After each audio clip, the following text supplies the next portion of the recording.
full bench, which about fucking time. Speaking of fuck Republicans, who went 8 months blocking a Supreme Court nominee from a rightfully voted in president. I need to grab something. Hang on.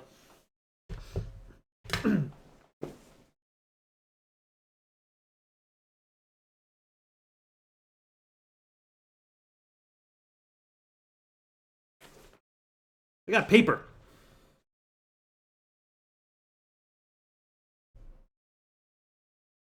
Yeah, we needed a prop for this.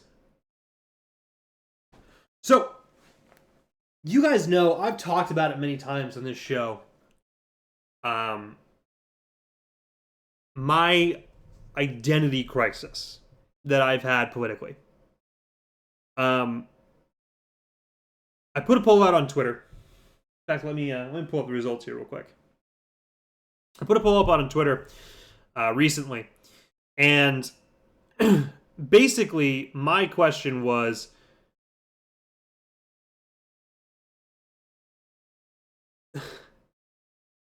how do you decide, like, your labels, basically? So here's where it comes out. I'm trying to pull up the results here of the poll. Basically, I've been a Republican since I registered to vote back when I was a senior in high school. And I've said very, very many times before that I'm a Republican because I believe in smaller government. I believe that the government shouldn't be able to tell businesses, what to do, who to, service, again, other than necessities. So, your utilities, food, not in housing, things like that. I've been for all that. I've also said that despite the fact that I have been a Republican since the 2008 election, I've never voted for a Republican nominee for president. In 2008, I voted for President Obama. In 2012, I was very disappointed with what President Obama had done, so I voted for Jill Stein.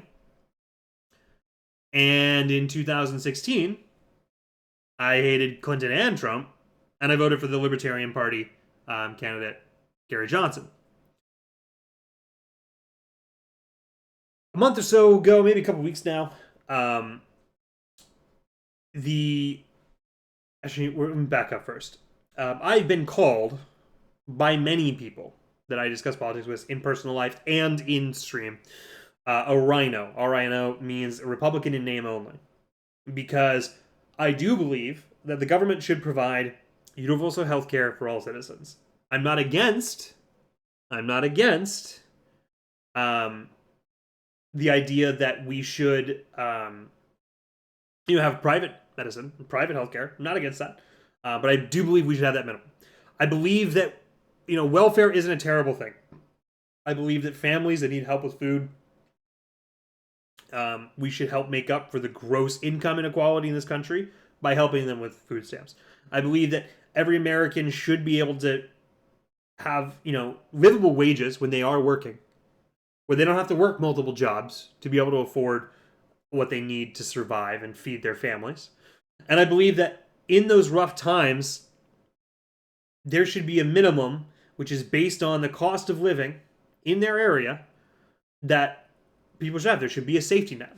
I believe that a safety net is just good economics. I mean, we've seen that time and time again in many other countries. And more importantly, we always say the backbone of the American business or of the American economy is small business. And yet, especially with my generation, we don't have money in the bank with which to start a new business.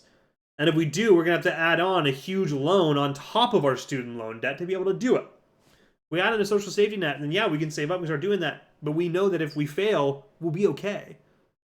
We'll have water. We'll have a home. We'll have food. We'll at least have our necessities. We may not be great. We won't have all the extras, but we'll have what we need. And that's really not what the GOP believes in. I've always made a distinction between the GOP, which, don't know, it's a grand old party. It's what's referred to as Republicans a lot, and the Republican Party, What those mean to me is the GOP are the people that are in the legislative branch, Republican presidents, and all the people that work for them, all of the people that are actually in Washington or wherever they are that are political actors. The Republican Party, to me, has always been me and my family that are Republicans. The voters. The average people that are out there working 40 plus hours a week, that are just scraping by.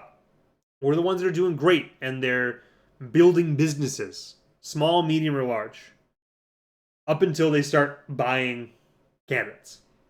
That's when I start to have your GOP at that point.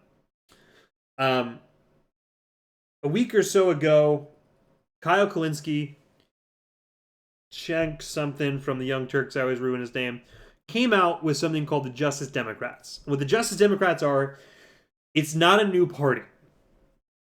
The idea is, let's get all the Bernie people. Let's get all the people that rally behind Bernie Sanders. Let's get all the people that do not want money in politics and actually work to take money out of politics. Let's get all of the young voters that do not like the establishment and want to actively fight against it. Let's get the people that understand what working for a living is and what the struggles of a worker is. Let's get those people together. Let's take over the Democratic Party. Let's not make a new party, because a new party, again, you look at the third parties, struggle to be able to get anything done, and they still don't get anything done for the most part. Bernie being an exception. He always won Vermont as an independent. But even he had to go Democrat to be able to run for president. So let's get all those people together. Let's make a pledge that if you're going to use our resources, you're going to use our network, and you're going to get access to our people, that you're not going to take any big corporation money. You're not going to take super PAC money that is not traced. You're not going to take lobbyist money, and you won't even meet with lobbyists. And we're going to take back every single seat. Their goal is to run somebody under the Democratic Party with the backing of the Justice Democrats in every single congressional district. 250,000 people have already gone to the website and joined. Of those, over 2,000 have either nominated themselves or nominated somebody else to run under the Justice Democrats banner. Again, bearing in mind still would be a Democrat. So in states that have a closed primary, like Florida, where I live, they would be on the Democratic ticket. Whereas if you run as a third-party candidate, you're not anywhere. Bernie was able to win 22 states and 44% of the total popular vote in the Democratic primary. He did this with a fraction amount of the money that Clinton had, with nearly the entirety of the Democratic Party actively working against him. The DNC, again, the same thing. Democratic Party is all the people. The DNC are the people that run the party. And they're fucking evil. They're fucking evil.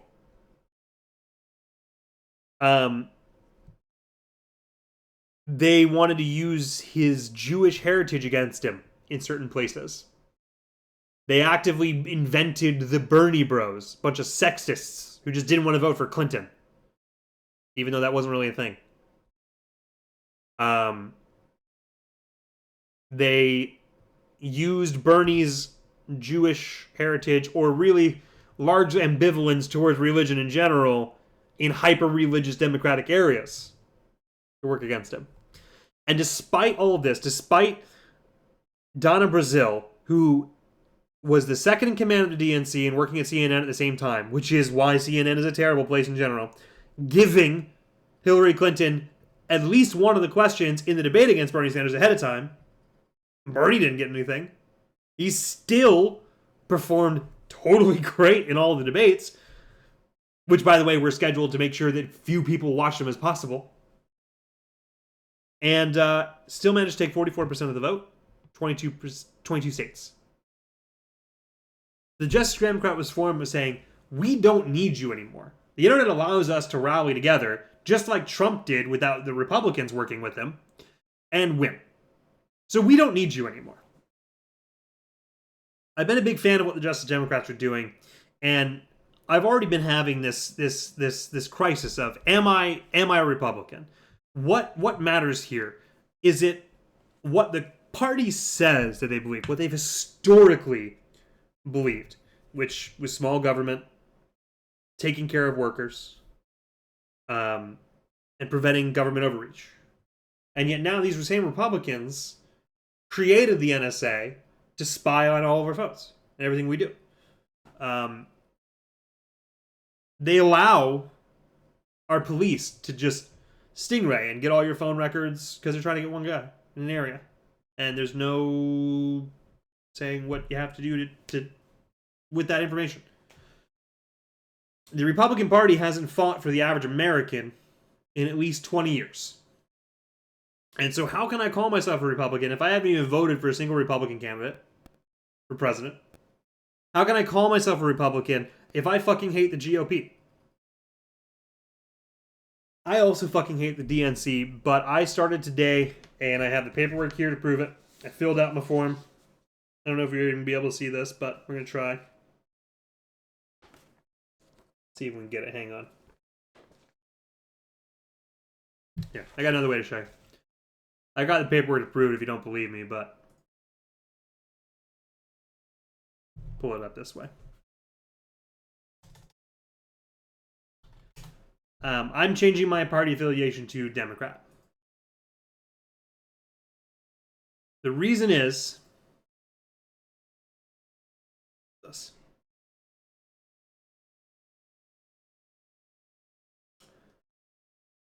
This is the online form I filled out to generate my actual form, which I've got to send in. But I will be changing myself to Democrat. And it's not because I like the Democratic Party. I don't like the DNC. I don't like Donna Brazile. I think she's an evil woman. I fucking hated Debbie Wasserman Schultz. I hated Hillary Clinton. I still believe that smaller federal government is good. Fortunately for me, the Democratic beliefs and the actual people on the Democratic Party, or in the Democratic Party, have gone more right-leaning anyway. And the areas where they want the government to be are where I think they should be. They want a smaller military. I want a smaller military. They want they want bigger healthcare and broader welfare for people that need it. I want those things too. That's where they want the government to be. And those things are so important to me that if they also increase government involvement in a couple other areas, including some business ones, which is I'm actually okay with because, again, income inequality is unforgivable. How some of these companies treat workers is unforgivable. And so if they want to influence some of that too, fine. I don't mind paying higher taxes if it means we're actually going to be benefiting from it. As opposed to paying higher taxes than a lot of CEOs, despite making a fraction of what they make, and benefiting from next to nothing. So, honestly, the main reason I am doing this as well is so I can't just call myself a Democrat, because I won't be. People ask me what party I am, and I said, I'm a Justice Democrat. I believe in what that group is doing so strongly that is one of the major primary motivating factors for switching my party affiliation. So technically speaking, currently I'm still a Republican, but I will be updating my voting registration, and in the next primaries I'll be voting Democrat. Again, also for the record, if I was in an open primary state, I'd probably be a registered independent. But I'm not. As much as I would like that to be the case, I just have to deal with reality. And that's where I'm at. So yeah. And that hits our hour. Feels kind of weird, not gonna lie, to say them to be a Democrat. I've been a Republican for so long, and I fought against it. But ultimately, what I've decided is that I can't just sit by and be okay with what the people that run the party that I say I am are doing, because I'm not. I think they're evil. Pure evil. They've forgotten what it is like to be a normal person, and I just can't deal with it anymore. I think the DNC is just as bad, but I see a lot more hope for everyday average people on the Democrat side of things than I do the Republicans. That's not going to change who I'm critical towards. I'll tell you that right now. It's not going to change a damn thing. If you never see this segment, or never, think you never saw it, and you see my commentary going forward, you're gonna see I'm gonna be just as hard on Democrats as I am Republicans. And in fact, might even be harder on Democrats because now I need that side to be even better. So that's where I'm at.